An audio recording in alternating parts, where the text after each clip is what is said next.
la ministra Piña, pues revela que los ministros hicieron un ejercicio democrático seguramente muy complejo, porque fue una elección que se resolvió después de varias vueltas, que fue una elección muy cerrada.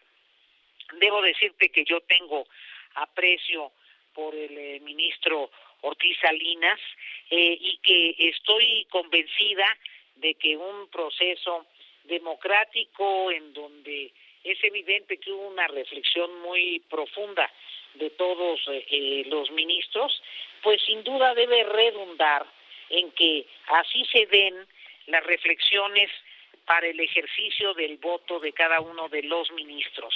Todos los mexicanos demandamos una corte que le dé categoría a la Suprema Corte de Justicia de la Nación, que robustezca y prestigie al Poder Judicial de México, y eso supone una corte plenamente autónoma en el ejercicio de sus potestades constitucionales y que fuera cierto que lo hubiera exonerado. Y sería extraordinario porque en solo 6 días, cuando ni siquiera le fueron a preguntar al supuesto, yo pienso, real plagiado, su opinión o su participación en este entuerto.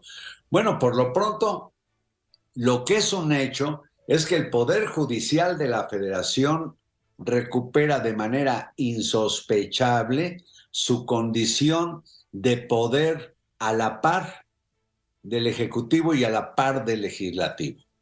Llega una constitucionalista de 35 años de carrera que no está comprometida con ninguna corriente política o partidista, como era el caso de la señora Yasmín, que obviamente pues batea en el equipo. En la creación de empleos formales, en 2022 se crearon cerca de 800,000 empleos formales, y nosotros prevemos que en 2023 esto va a bajar más o menos a la mitad, a unos 400,000.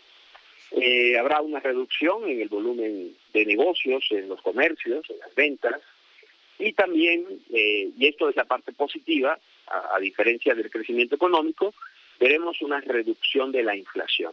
Una inflación que cerró 2022 cerca del 8%, estará cayendo a cerca de 4.5 o 5%.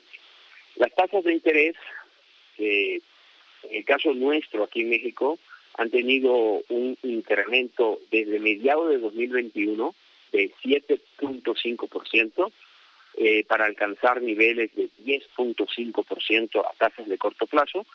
Tengan un estadio con el nombre de Edson Arantes do Nascimento. El prefecto y también el presidente de la Conmebol quieren que el escudo de la selección brasileña sea transformado colocando 3 corazones en recuerdo de la ciudad donde Edson Arantes do Nascimento nació, y los 3 títulos mundiales, uno de ellos conquistado ahí en México en 1970.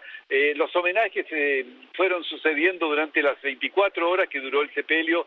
Mucha gente quedó incluso sin poder aproximarse a la capilla ardiente que estaba en ese momento siendo erigida ahí en el medio. Hubo oraciones, la familia de Pelé estuvo durante largos momentos, y una de las últimas personalidades que estuvieron ahí fue el presidente de la República, Luis Ignacio Lula da Silva, quien llegó esta mañana en el control de quienes están ahí, y específicamente de la rivalidad de las organizaciones criminales. En pocas palabras, la disputa territorial que se da afuera también se reproduce adentro. En consecuencia, si tú tienes una lucha por el control territorial, también tienes o por los mercados, también tienes una lucha por el control de los penales.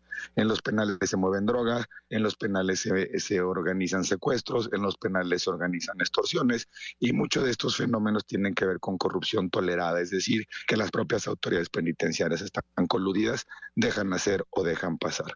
¿Qué tanto tiene que ver, Roberto Gil Suart, la austeridad presupuestaria para mantener las garantías de seguridad mínimas en un penal? Esta fue una producción de Grupo Fórmula. Encuentra más contenido como este en radioformula.mx.